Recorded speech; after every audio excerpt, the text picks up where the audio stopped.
if you look quickly at that picture of him going for the rebound, there was 2 feet of air underneath him. He got good air, but there was still 2 more feet to the basket. To the basket. So you can do the subtraction. The total's 10. Right. So let me. That's the only one. So you're safe now. That's fine. You described a little bit about Nick Koloniak, and you were in the physics department at Illinois at a very exciting time with a very profound group of people. You had John Bardeen, who was a 2-time Nobelist, Fred Seitz. Both Bardeen and Seitz worked with Wigner at Princeton, who was a Nobelist, and Nick Koloniak was his first student. How did that environment change the way you looked at things and ultimately influence your career here at USC? Interesting. Well, the interesting thing was that I always had a propensity for applied science, and when I was taking classes in the physics department, I really sort of felt a separation from the other guys who were taking classes, and I looked forward to working with Koloniak on more applied problems, and so I appreciated the exposure to, in particular, John Bardeen that I had, but he was an intellect apart from me, and so I really identified more with the kind of people who were in the EE department. So in the same time, you mentioned that you had to part-time work as a student, and this is sort of unusual for people of my generation, where we get paid pretty well by university. And since there are some students here, I wonder if you can please tell us about the nature of the work that you did and how that might have impacted your academic studies. Well, okay, so this was in my undergraduate years, and I worked at a hamburger stand. It was right down the block from, or just about a few blocks away from where I live. And it had the advantage that I could go in there, put in my time, make some money, and not get intellectually challenged. The most important thing, pardon me? Oh. The most important thing was just the amount of time that it took. And there were penalties that you had to pay, but it just was a matter of staying up later, doing the work, you know. When you were working in Koloniak's lab, there was quite a group of people who ultimately went on and were extraordinarily successful in research and universities, industry, startup companies, and something like 9 or 10 of Nick's former students are in the National Academy of Engineering. Did you see that coming when you were a student? Did you get that sense? No, not really. Well, okay. So on the one hand, I didn't have enough background or knowledge about any of those sorts of things, and so I didn't anticipate it. On the other hand, Nick Koloniak was very, very keen to make sure that people that worked in his lab got their due. And he used to, Nick was an interesting guy. He talked a lot, he told a lot of stories, he worked shoulder to shoulder with us in the lab, and he was always socializing us to the field by telling us stories. And my mentor, John Rossi, used to say, you know, Nick tells parables. You know, just like in the gospel, you better listen to what the parable is telling you, you know. And one of the things he used to say is that, you know, our people, and Nick was a pretty average, strong-willed guy, and anyway, his language could sometimes be salty, and he would tell us, you know, we just got to keep doing what we do. We got to do it well, and our time will come. Our guys will get in there. Our guys will get the awards eventually. And it was always part of his plan that his students, if they applied themselves, would be get those awards. But for me, I didn't think much about that. I thought that things like the Nobel Prize were so far above anything that I could expect to achieve that wasn't part of the stuff that I was doing. So coming a little bit later in time, you presented that Rockwell, there was a merger in Rockwell in 1980s, and you left shortly after to come to USC. Was that the main reason you came to university? Or in other words, what was the main reason, having been a very successful researcher in industry surrounded by great people, coming to university where there are limited resources, trying to build a group? What was the motivation to do that? Well, one of the things that I had always hoped to go to a university eventually, and one of the things that Holonyak used to say to us is, you know, don't go to university directly. Then you got to go through all that tenure crap. You know, go out and work in industry, build a reputation. Then you come back, and you come back as a professor. So that was sort of in the back of my mind, but I could also see the window closing for that kind of a path because industrial research labs were shrinking, less opportunity to do frontline research. But so that was my plan, eventually to go back. Just that the merger business sort of precipitated the timing of it. So you mentioned that the large industrial research labs started shrinking, but at the time you were at Bell Labs, that arguably, especially for semiconductor lasers, was the heyday because RCA Labs, IBM, Bell Labs, Hewlett-Packard, Xerox, many companies had major research labs, and the shrinkage took place later. When you went to Rockwell, candidly, the world didn't view Rockwell's research labs in the same manner as Bell Labs. And I know for certain, because I started at Bell Labs a few weeks after you left, that many of your colleagues there thought you were nuts. They may have been right for other reasons, but I won't go into that. But it really took some vision to make that decision. Did you worry about that, or tell us about some of your thought processes in making that transition? Yes, I worried a lot about it. I was really struck by the things I saw when I visited that small lab at Rockwell, that MOCVD, what it could do. And I saw some samples of materials that no other technique could match. And I could see that it was going to be important. I thought it was going to be important. But you're right. I was also worried about going to a small lab that in the bigger world didn't have that great a reputation. And so before I left, I went and visited someone in the research area who you knew very well, Mort Panish. Mort was head of the materials effort in Bell Labs that was working on lasers, and I told him, you know, Mort, I don't know, I got an offer from this company in California. I think I'm going to go there. So the answer should have been, don't go, Dan, come and work with me. It wasn't.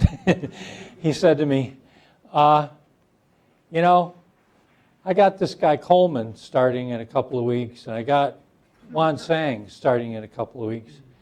And the only thing I would not let either of them work on is MOCVD. I think it's a terrible technology.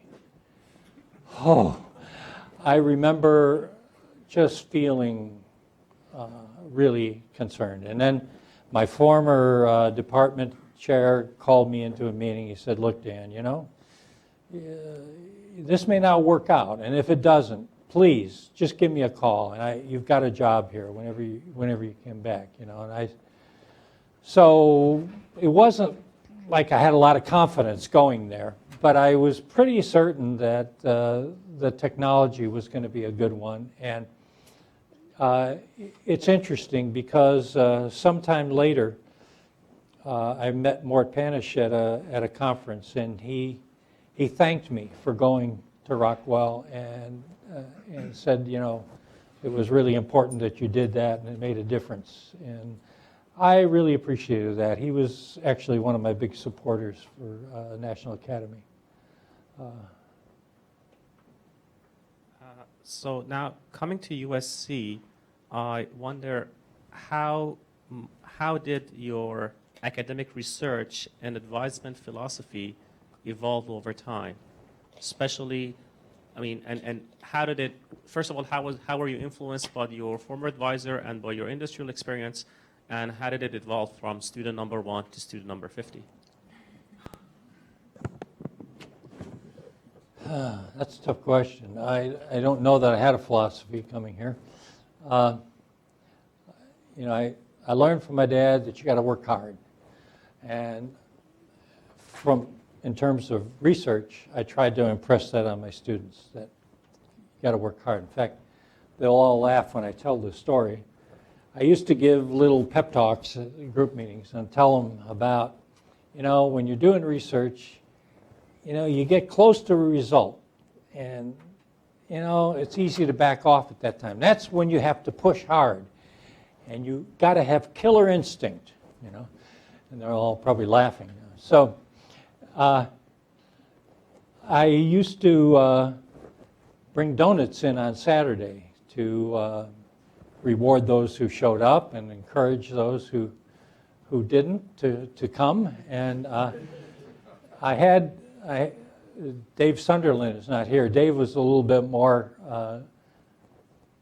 senior guy. He worked in industry for a while, and pretty soon I start hearing the word KERP. What the heck is that? And they said, well, that's Dave's word for the Killer Instinct Rewards Program. Bring in the donuts to encourage the people to come. And this was a pretty raucous group, you know.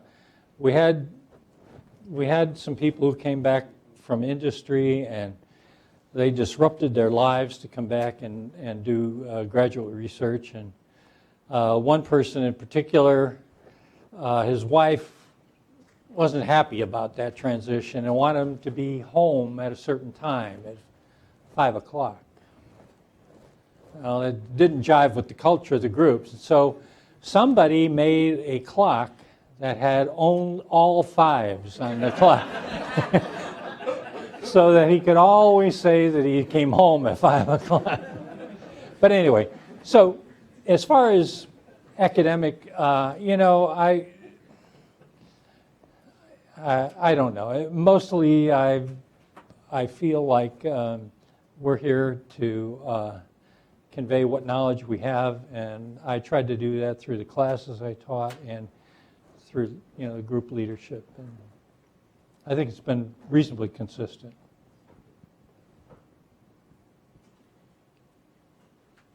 When you started on the MOCVD process and fresh off of Mort Panish's advice not to do that, was there a very specific point where you knew you had it? Was there one benchmark you reached, or was it just sort of over time? No, there were a couple of things that happened. We first figured out how to, you know, grow materials of different composition and whatnot, and I struck up a collaboration with Bill Spicer at Stanford, and we did a measurement of the abruptness of interfaces that we could form, and we could see that they were atomically abrupt. I sort of thought, well, you know, we're on the right track here. And then, as you know, but this was before you were there, we used to work at night at Rockwell a lot, and all the time, every night, mostly. And we were in the lab, and we were trying to build our first solar cell, which was, we had contract money to do that. And so we put this thing under the solar illuminator, and wow, the efficiency was as high as anybody had ever gotten by any technology. And Russ and I were in there working with Ralph Ruth, you know, and Russ and I looked at each other, and I said, you know what this means? This means we can make lasers. Let's start making lasers. And so, and then, you know, the first wafer that we made of a semiconductor laser worked, and it was really good. And that's when I knew that this thing was going to pay off. I think this question is mostly useful for the people at USC. You've been at USC for quite a few decades now, and I wonder whether you can comment on how USC as a university, and specifically the department, has changed over time, either for the better or for the worse. Well, you know, obviously the university has grown in reputation, and there's been really great leadership at the highest levels of the university in terms of building new facilities on campus, and the thing that I notice is that there's been an increased focus on undergraduates as opposed to graduate research. I worried a lot about that when Steve Sample was first the president, because he made it very clear that that was the direction that he thought we should go. And so my own personal feeling is that there's a more fluff in the administration of the university than there used to be, that there's less of a focus on academic excellence that I think we should try to reinstitute. And which is not to say that the place isn't great, there aren't great people, but I don't hear it from the administration like we used to hear it. One of the things I like about this kind of forum is it gives a chance, gives you a chance in today's example to humanize your long and distinguished career. You want to, whether it's Illinois or Rockwell or Bell Labs or USC, you want to take a few minutes and tell us about some of the interesting personalities or anecdotes or any things that are fit for this mixed audience? Oh my God. You know, it's been an interesting experience because I polled all of the former students of my group to try to get pictures and whatnot, because I'm not a very good at keeping those kind of memorabilia. And but sitting there and looking at, you know, all the people and remembering their individual personalities, I could sit here and I could tell you what I think would be an interesting story about every single one of the people that has worked in a group. The same goes true for, you know, the people that we worked with at Rockwell. That was a wacky place in a lot of ways. But I mean, the thing that, this is a story that you and I have both told many times, but I'll tell you. We used to go back to work every night, and we felt like we had a tiger by the tail, and we wanted to capitalize on it. So Rockwell subsidized coffee. There was a coffee machine in the building where you could get a cup of coffee, and it cost a nickel. Okay, so it was a few years ago, but it was still cheap.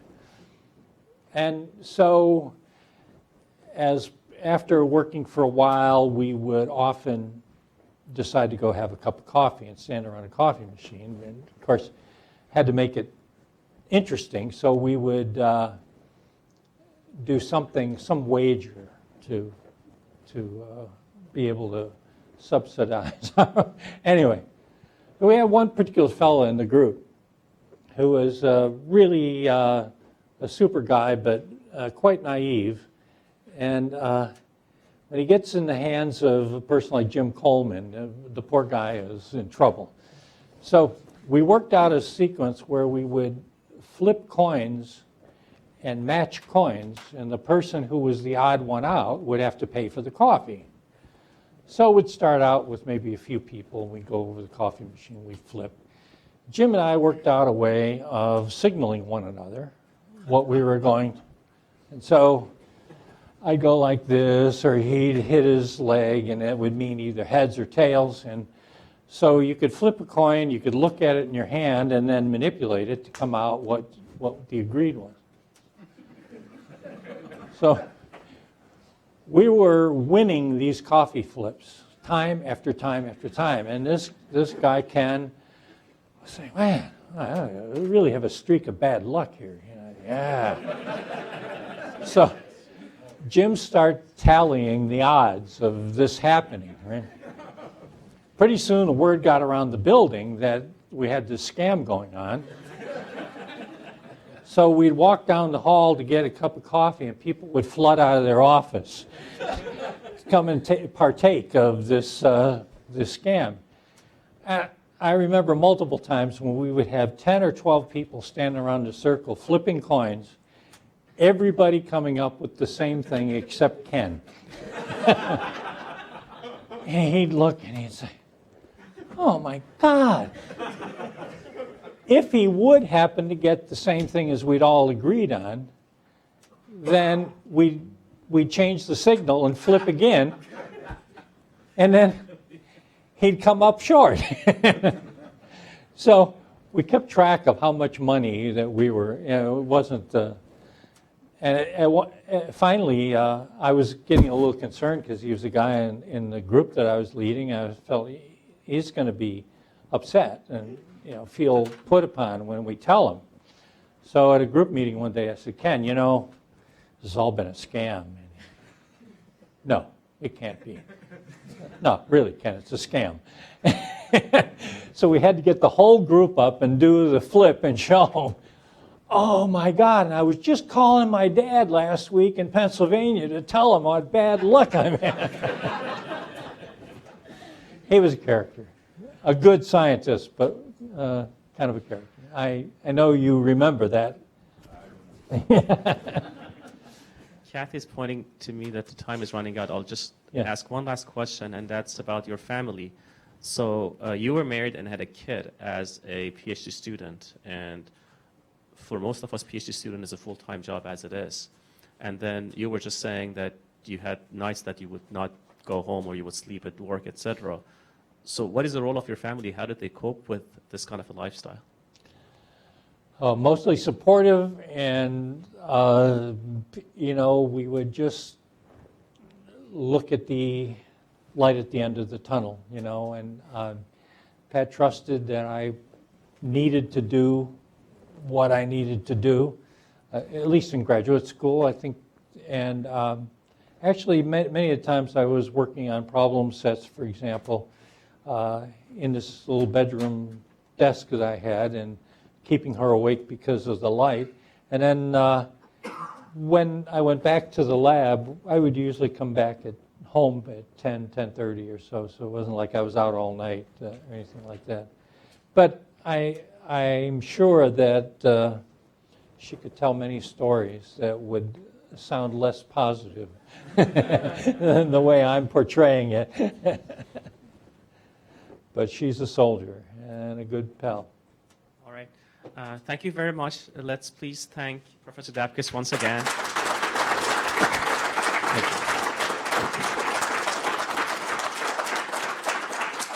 And in as orderly way as you possibly can, if you can please join us for the unveiling of the plaque. Dan, you have to lead, and Pat, if you can please join him too.